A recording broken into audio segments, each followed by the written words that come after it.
We are going to hold people accountable that push lies.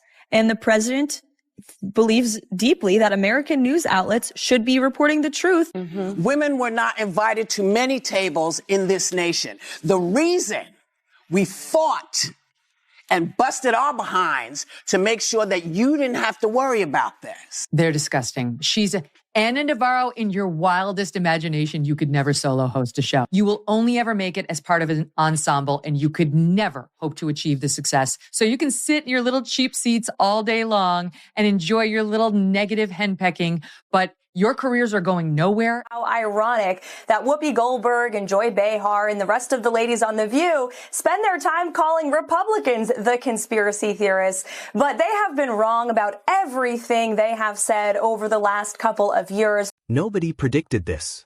The chaos, the noise, the drama. Sure, everyone braced for that, but what actually happened? Nobody had that on their radar. Megyn Kelly didn't just show up to watch. She arrived fully loaded, ready to set the whole thing on fire. Karoline Leavitt didn't simply walk out of that courtroom with a win. She strutted back onto the national stage and made the entire View set her personal trophy case. Megyn's firing off burns left and right. Joy can't find her footing. Whoopi looks like a volcano 3 seconds from erupting. And through all of it, Megyn is grinning like she just headlined her own sold-out comedy tour. So, what exactly sent daytime television's messiest empire spiraling into this glorious slow-motion collapse? Buckle up, because this story has everything. Sharp timing, a brilliant setup, and an ending absolutely nobody saw coming. ABC, having just paid $15 million for a defamation lawsuit, would think not to engage in conspiracy theories about assassination attempts, but I guess that's too much to ask from The View. I mean, I got to ask you, because they said it, are you aware of any plots from Elon Musk to push President Trump down the stairs? Absolutely not. Let me be unequivocally clear about that. For years, the women behind that famous table have operated like they own the conversation. Untouchable, unbothered, completely convinced the rules applying to everyone else simply didn't apply to them. Then came the bill, $800 million worth of consequences, landing directly on the ABC lot like a freight train with no brakes. Karoline Leavitt didn't just hand them a legal defeat. She erased them from their own story and rewrote the ending entirely. And Megyn Kelly didn't tiptoe in to observe. She kicked the door open, walked straight into the wreckage, and started the fire all over again with a smile that said she'd been waiting for this moment for a very long time. I would like this young lady this is her first job, I would like her to do a little homework. Because she said something yesterday that really pissed me off.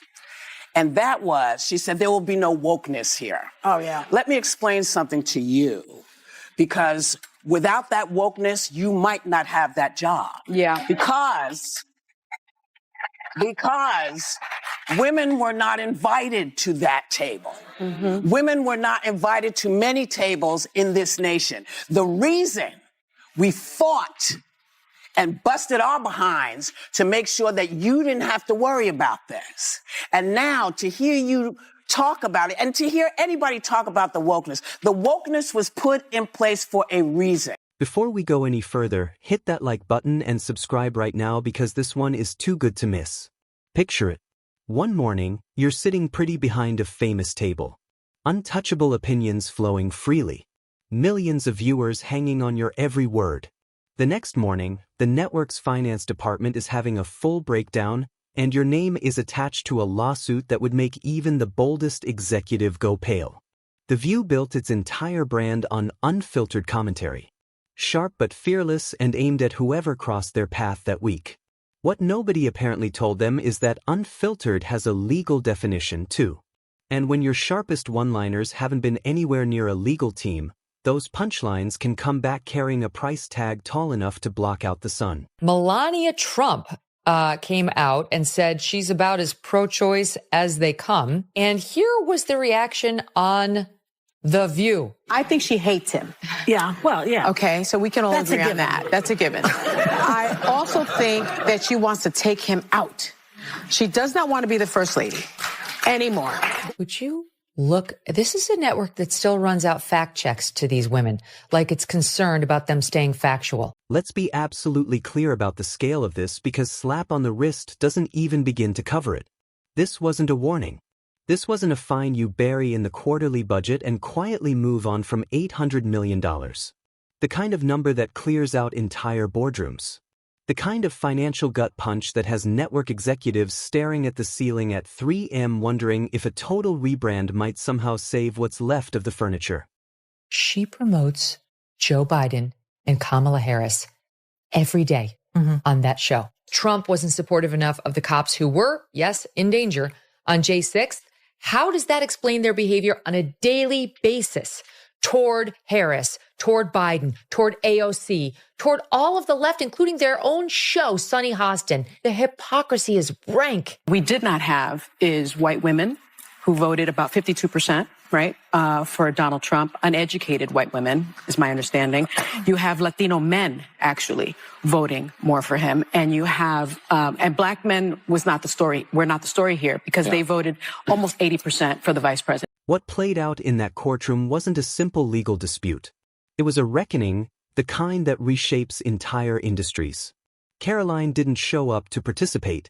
She showed up to dismantle, and she walked out of the blast zone without a single hair out of place. Megyn Kelly surveyed the wreckage, pulled up a chair, and proceeded to turn the whole disaster into the most compelling media lesson of the decade. Because here's the thing about trading real journalism for manufactured drama and viral moments.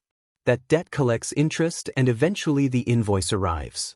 The View's usual formulas seem bulletproof at first.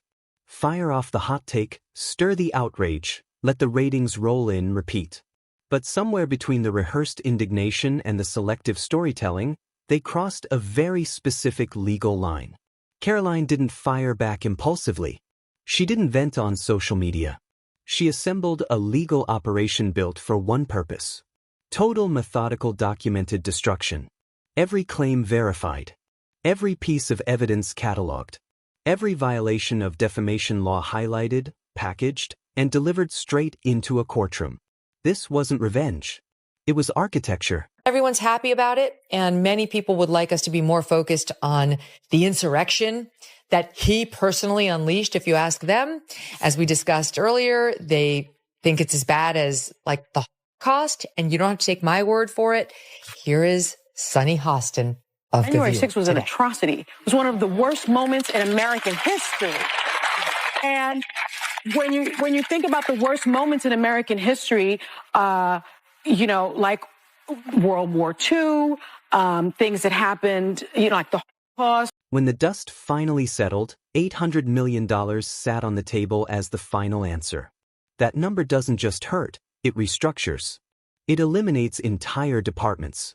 It turns confident executives into people who flinch at strong adjectives. It transforms a network's entire editorial culture overnight. Somewhere high above Manhattan, a very senior television executive discovered entirely new ways to express regret into soft furnishings. Karoline, meanwhile, remained exactly what she'd been throughout. Composed, deliberate, and completely unbothered. She didn't just secure a legal victory. She planted a flag on territory The View never imagined anyone could take from them. Then Megyn Kelly arrived, and not subtly, she came in the way a perfectly timed audit arrives.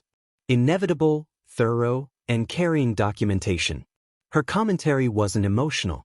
It was precise, methodical, delivered with the calm satisfaction of someone who watched this particular disaster developing in slow motion for years and kept every receipt. And then you get this little lecture from, forgive me, those is over at The View. I'm a Christian girl.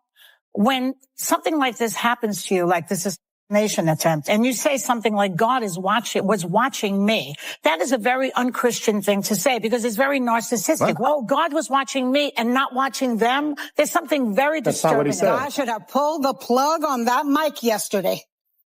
That's obnoxious. I don't know what church she goes to. That is how people of faith talk. And the intimation is never, he was looking out for me, but not those monsters. Here's what made Megyn's response genuinely devastating. She never once raised her voice. No outrage, no theatrics, no moment where she needed to perform anger for the cameras. Just clean, clinical, razor-edged precision. the kind that cuts deeper than any shouting match ever could. Her expression alone carried more weight than a 10-minute monologue. That calm, knowing look didn't announce, "I told you so." It simply confirmed it quietly, permanently, with the authority of someone holding all the supporting documentation. The View didn't just absorb a legal loss. They watched their carefully maintained image of invincibility get peeled back layer by layer in front of a national audience. So, how exactly does a young political figure with years still ahead of her walk into a decades-old media institution and walk out having rewritten the power dynamic entirely? The answer is almost embarrassingly simple. While The View was playing a game built on noise and momentum, Karoline was 3 moves ahead on an entirely different board. Their favorite tactic meant overwhelming a target with group pressure, and manufactured consensus turned out to have clearly defined legal boundaries. And crossing those boundaries, it turns out, comes with subpoenas, discovery requests, and a financial consequence that changes the conversation permanently. Whoopi Goldberg was angry when Alyssa pointed out that Trump went to the funeral of Officer Diller. Yes. On Long Island, and Joe Biden went to a podcast. Look at Whoopi Goldberg's reaction. Choose what you like there, but for Republicans, it was good imagery. Really? One day later, yes. And I'm asking that because I was so offended, because you know who showed up. Karoline's legal team didn't arrive hoping for the best. They arrived prepared for everything. Defamation law, liable precedents, a documented evidence trail substantial enough to fill an entire production archive. The discovery phase alone became a masterclass in exposure. Internal communications retrieved, production notes examined, segment planning documents pulled apart line by line, and buried inside those documents, confirmation that the narrative had been deliberately shaped around ratings rather than accuracy. The moment that evidence entered the courtroom, the case stopped being competitive. Reputational damage documented. Professional consequences documented. Deliberate disregard for accuracy documented, time-stamped, and devastating. What The View's producers had internally dismissed as routine programming became exhibit A through exhibit whatever came last in one of the most thorough legal dismantlings the industry had ever witnessed. The fatal miscalculation assuming Karoline Leavitt was just another guest cycle. Someone to be processed, defined, and moved past. She wasn't processing anything. She was building a case.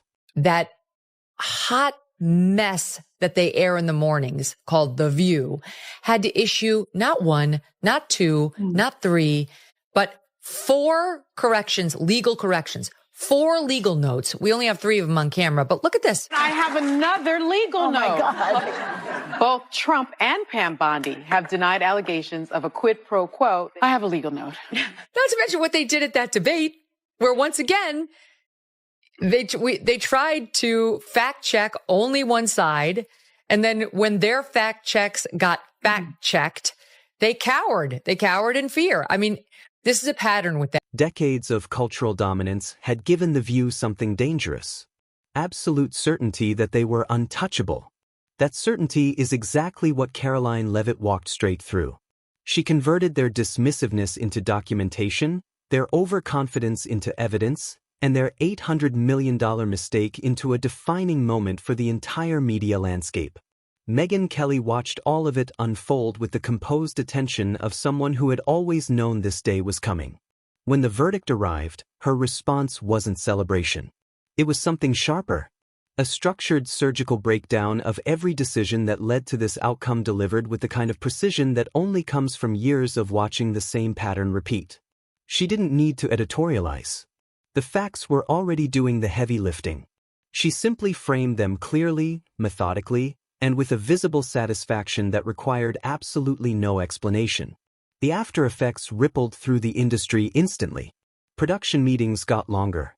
Legal reviews became mandatory. Hosts who had previously fired off opinions like they were texts to a friend suddenly developed an entirely new relationship with the word allegedly. They love nothing more than tearing down women with the most petty and vacuous of insults. Leavitt appears to be a fierce operator, but she's also 27 and arguably quite glamorous. So of course, the kind and progressive voices at The View reacted to her appointment like this. I think she's probably been put in there because according to Donald Trump, she's a 10. You know that's what it is. The transformation inside newsrooms was immediate and visible. Adjectives that had previously sailed through editorial review were now generating 3-round legal consultations. Network leadership was quietly absorbing the full weight of what a single carelessly produced segment could actually cost. Because when you strip everything else away, the politics, the personalities, the drama, what this case ultimately exposed was something much more fundamental. Sloppy work, opinions presented as verified fact, targeted commentary assembled without the basic due diligence that journalism requires. And Megyn Kelly didn't just point at it. She illuminated every corner of it with the kind of clarity that made looking away impossible. The commercial consequences arrived fast. Advertising partnerships quietly dissolved.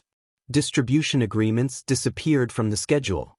The segment itself was scrubbed from every platform, an act of digital erasure that fooled absolutely no one because the financial damage it left behind was permanently, visibly, undeniably real.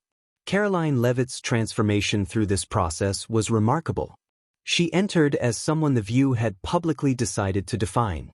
She exited having permanently redefined herself on her own terms, backed by a courtroom verdict, carrying a cultural authority that no segment could touch. She demonstrated something the industry clearly needed reminding of. The person being targeted gets to respond.